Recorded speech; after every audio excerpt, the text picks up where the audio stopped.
Yes, hey, welcome back. And yeah, I feel that recursion and backtracking is a really hard topic, and even I'm not that good at it. And so, what I thought is that let me daily do like five problems of recursion or backtracking, and yeah, on top of doing, let me upload it also so that even you guys can like have a baseline. So I recommend that you start doing the problems with me. And yeah, now first this is the first problem in the series, and now let's tackle binary tree paths. And so what the question is that you'll be given the root of a binary tree and you have to return all the root to leaf paths and it should be root to leaf in any order they can return and that's one good thing.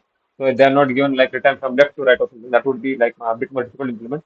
So yeah, look at the first example. Like you the tree has been given as 1, 2, and 3.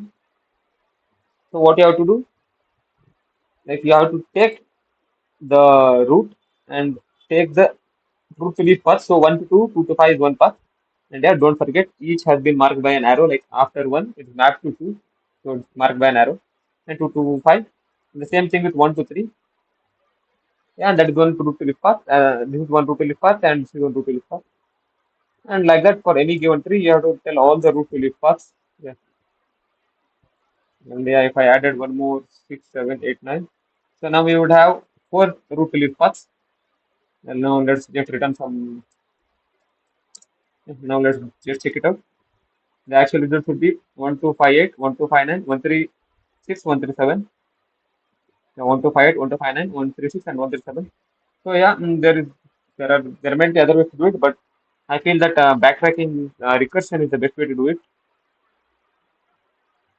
And yeah, it's not just recursion; it's like you are backtracking also. So what you have to do is for each node, check its neighbors, and if neighbors exist, then continue. And after checking the neighbors, what you do is you pop out the neighbor from the current stack. Like yeah, I hope you know how recursion like kind of works. So what you'll do is you will have a stack keeping track of everything which is happening, and after checking all the neighbors, you'll pop the current neighbor from the stack and search for all other paths. So first what you'll do, you'll take two, and then you see the two as a neighbor five, and since like you reach the leaf, you'll pop five and two from the stack, and then you'll continue with other nodes. Then you'll go for three, and three again has no neighbors, so you'll continue. And in whoa. And in this case, what we have to do?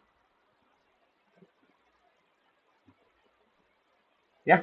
So first you take one, and then you check two. Two has one path five, and after taking five, you check eight, and yeah, eight is the root leaf node. So what you do, you would add that path, and then you remove eight, and then you check the other paths. So and then you check its neighbor. So five has one more like a child or path neighbor or child depending on question. It depends on question. So in this question, you check for other children. So five has one more child called nine. So you check and all the paths of nine, and yeah, nine.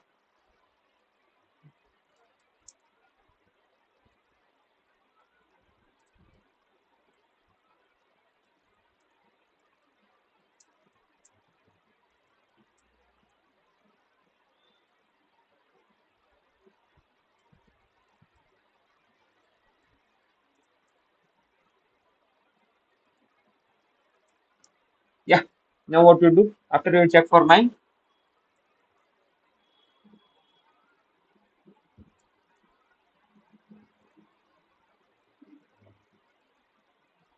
Yeah, let's do the entire trip. Yeah.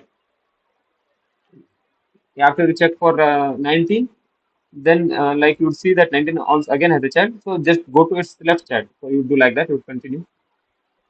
So yeah, now let's begin with it. So now what we'll do, we will have a backtracking part. Like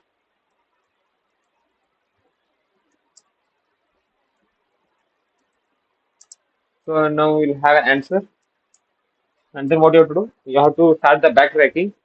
So you start the backtracking from the root node. So call the backtracking from the root node. And since answer is like global variable and this has been defined inside binary tree paths, there's no need to pass answer inside the what do you call backtracking. But let's pass it to make it more understandable. And then you'll have a temporary array. You'll get the value, so you'll get the node, and then you'll get the answer and the temporary array. And if the length of temp if it becomes equal to uh, I'm crossing the wires here. If there is no node dot left and node node dot right. That means that you're actually in a leaf. So yeah, any leaf will not have the left child and the right child. So what you have to do, you have to take the temp and create a copy of that, because it's not necessary that that will be the only path. Like after this, the temp might be for some other variable also. Like after,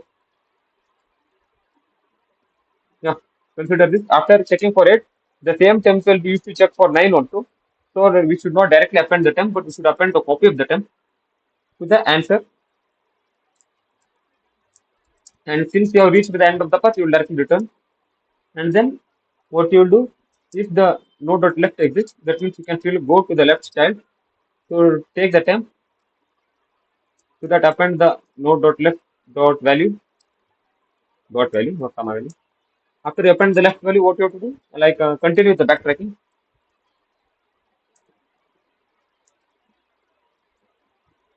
Node dot left, the answer and the temp. After, like, you check for all the lefts in the, what this will do is it will go until you have a left child, and after all the left childs are checked, pop out that value which you added from the stack.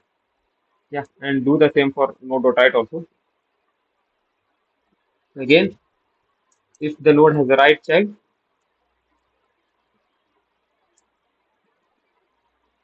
then node dot right dot value, node dot right, and then yeah. By now, what will happen is that after the entire thing gets executed, your answer will actually be populated, because you're appending the value of the temp whenever, like whenever you reach a child. So let's just print the answer and check one.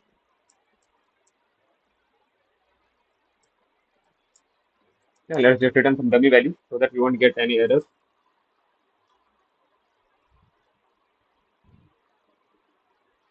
Yeah, it's val, not value. Yeah, just check out the. Oh, okay. I pressed two keys simultaneously and that happened. Yeah, and see the definition. The preload is defined as val, not value.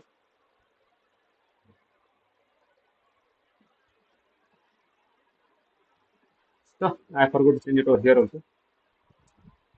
And is there any other value? Yes.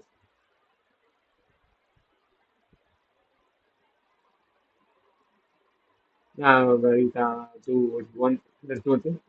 Let's just reset the test cases and now let's run, so that we'll get to know the if our answer like getting done properly.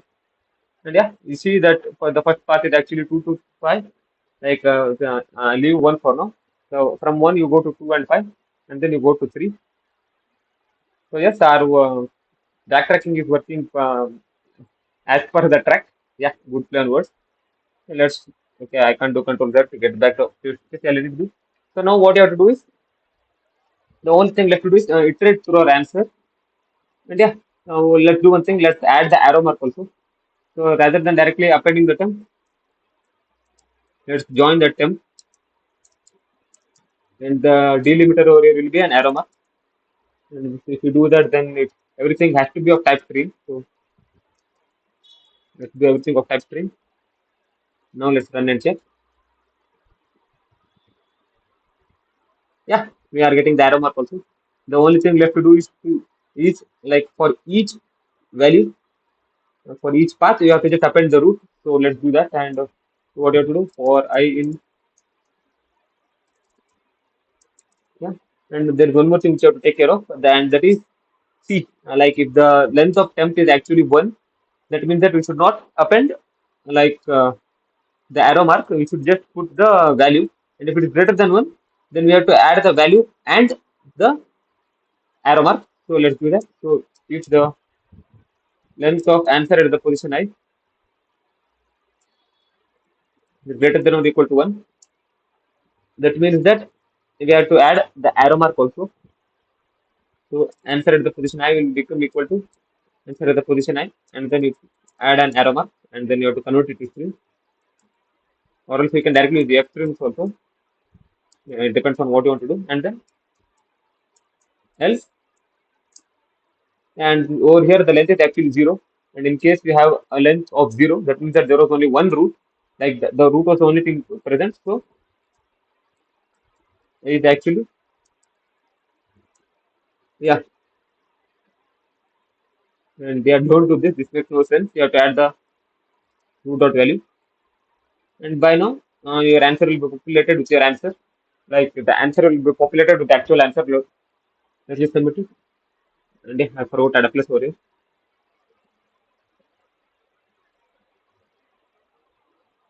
Yeah, it's working.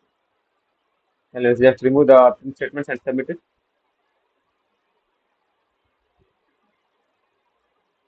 And as it as and as it works. And yeah, it's backtracking solution, so it will not be efficient. And since there are lots of solutions, and it depends on the current internet speed, mine is 15%. And yeah, that's all it for now. Thank you.